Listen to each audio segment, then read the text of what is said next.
That was a little too close to the edge.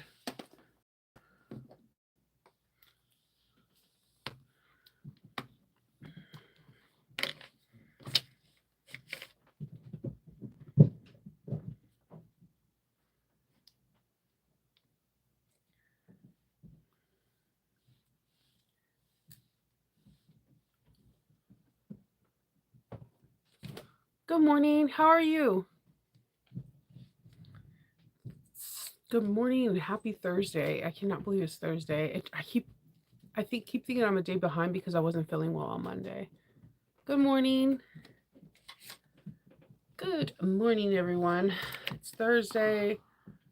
Tomorrow's Friday. It's the start of the weekend, and I'm just excited. Good morning. Good morning. Yeah, Thursday. This month is already flying by. It's crazy. Good morning, Virginia. Yeah, I I did my captain's log. I cut out a pattern, and then I went on an overview for with Patreon. I mean, not an overview of Patreon. I did a cutout with some of the members of Patreon for the Dreamer Pack, and then I did some other stuff. And then the time just flew by, and I think I just crashed so hard last night. It wasn't even funny. Oh my god, it's flipping cold. It's like 19 degrees or something. it's it's cold. Yeah, Kendall put the space heater in, so I feel like comfortable in the room. You can still feel that nice nip in the air, but it's just not as chilly, thank goodness. Good morning. So, yeah, okay, so many little things are happening today, and I'm so excited about all of them. First and foremost, today at noon, we have my guest speaker in Patreon. I did put the information for Patreon in my description box if somebody is curious about it. That happens at noon, and I'm really excited because the theme of my Patreon this year is Secret Society, the Sewing Secret Society, and I'm trying to break down walls for gatekeeping and letting people learn new and creative things to help their either passion, business, or whatever they want to do with sewing grow. So this is my first interview ever and my first interview for Patreon. So I'm pretty excited. And then yesterday, my listing for So Whatever Studio appeared. I have that. It appeared. It's not open to the public until February 10th, but I'm really excited about that. And since it's open, I can speak a little bit more about it. It's going to be the weekend of Memorial Day weekend, and we're going to be learning two bags. We're going to be learning the mini E and the tiny kata. So we're going to have a double feature. The mini E, we're going to have a private Facebook group, and I'm going to show you how to prep this all at home. And there's going to be a special guest person that's not our fabulous friend Lauren, but a special person that comes in and tells you a little bit more about this pattern and everything. A special guest that's going to come in and pop in. I'm super excited about this. And then you will bring in your own materials for your tiny kata, but you won't cut them out. And the reason why you won't cut them out, whoever attends this class is going to get templates for the kata.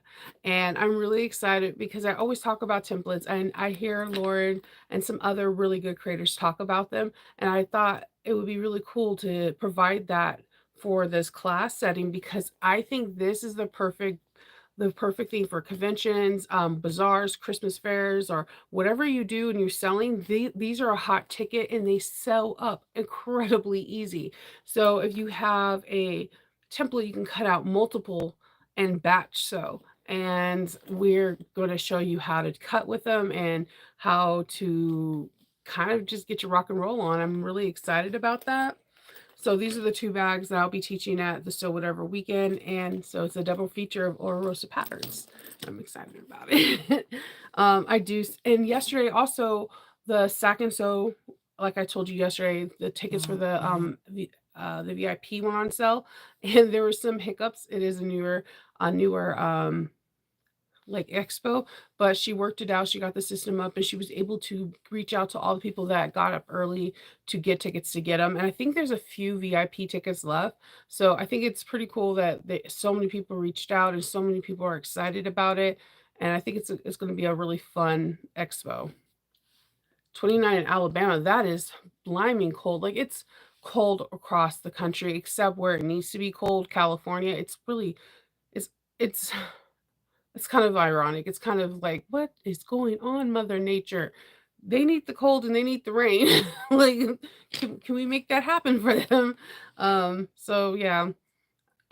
So basically that all that transpired over the night and I'm just super excited. I feel tremendously blessed and humble and I'm just on cloud nine today. And then I got to go to Mad Coffee. Remember I was talking to you about trying different coffee houses. This is 1 block away from my house. And I know a lot of the hospital workers at John Hopkins goes there.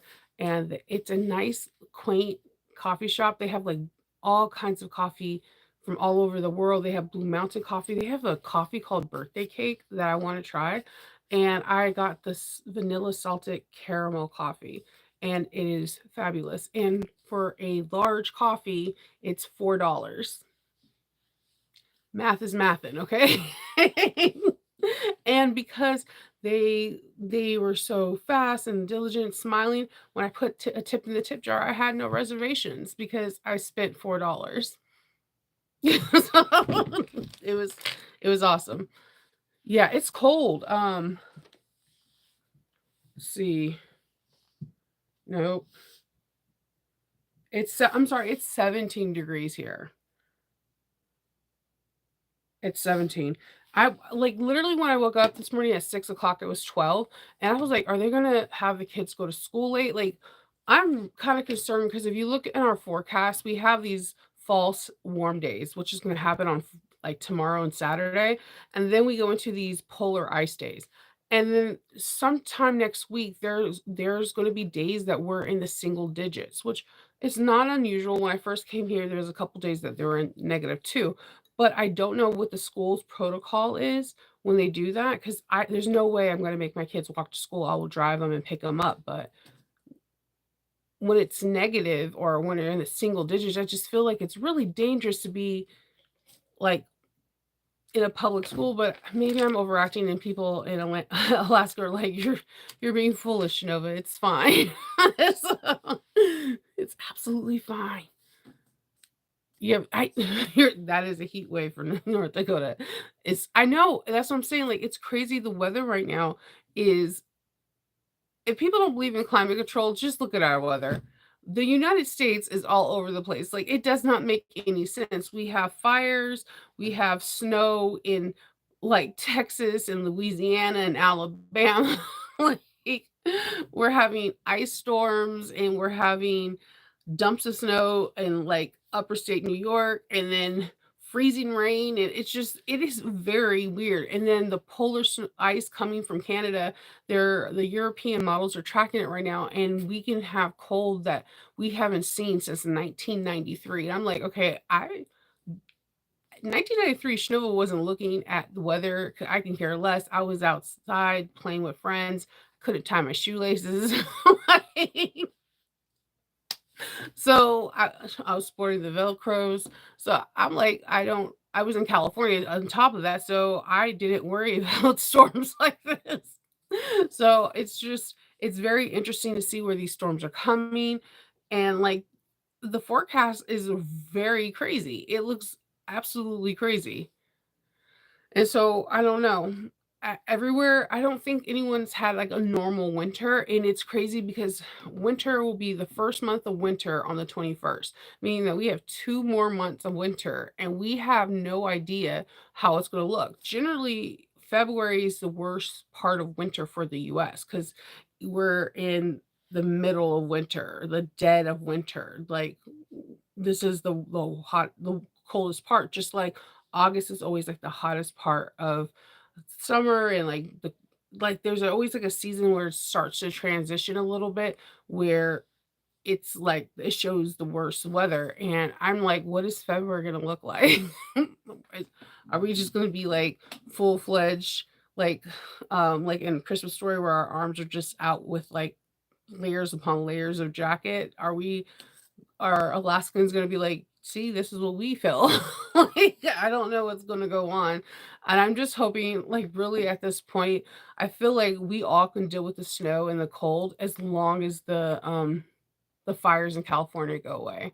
I just don't understand how every other part of the world has like unbelievably cold weather except California. It is a very weird thing because my friends in Arizona are talking about like their cold mornings that they're having there, and it's unlike it. I'm like, Arizona is like literally 3 hours away from what is going on with California. So I don't know.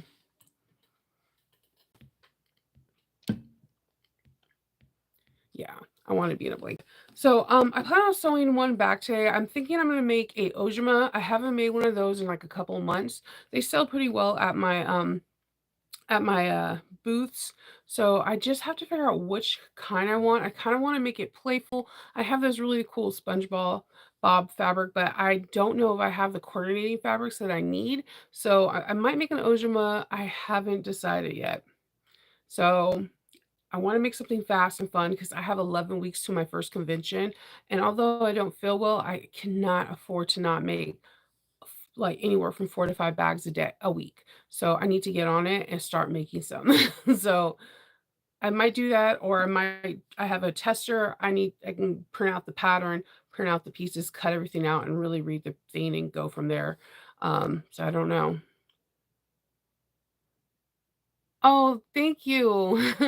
Thank you so much. That's very sweet of you. um, that's really kind. You made my day. Normally, me and my hair are at odds with one another. So yeah, so I think that's pretty much all I have for you guys today. I want everybody to stay warm and safe. And if you're in California, I'm definitely thinking about you. And if you're thinking about donating to California, definitely think about like the animals, like the animal rescues. There are, like I said, in where they hold the Rose Bowl in Pasadena, they are holding thousands upon thousands of horses, dogs, cats, you name it, animal rescues, and they're doing providing medical attention, food, everything. So you might want to look into that. Please do not fall for these tricks where there are people are like sending text messages saying we need help. There are some companies that are saying if you do buy something that some of the proceeds go to that, just verify it on their website. Don't fall for scams because unfortunately, when there's devastation, there is scams. I don't know why people do what they do, but whenever there is detriment, horrifying something, there's always somebody that wants to ruin it even more. Ah, modified areas, you're right about that. You're like this. I like the modified areas a lot. Good morning, Arnetta. So, like, if you're thinking about donating something for California, go for if you can't think about the animals because there are a lot of them at the Pasadena where they hold the Rose Bowl parade, and it's because the Rose Bowl parade uses a lot of animals in the parade itself that they're able to hold horses and dogs, cats, and whatever. But there's been a lot of animals that have been hurt from the fires, and they're holding them there and they're doing like surgeries and doing medical things there. So that's where my proceeds have been going to is to like the VCA and different things within the animal shelter. I have a soft spot for animals because I just don't think we deserve them. They're the light of our world. They make us happy. But whatever has a soft spot in your heart, try to donate if you can. And be cognizant and cautious in who you donate to. And please don't fall for the tech scams. I know it's so easy because we're really in a vulnerable spot and we want to do it, but these some of these people are doing some crazy things with scamming. So just research and be careful, okay? And if it's too good to be true, chances are it's not true. So that's all I have for you today. I hope everyone has a fantastic Thursday, and I will see you on Friday. Bye. Oop, that was my water.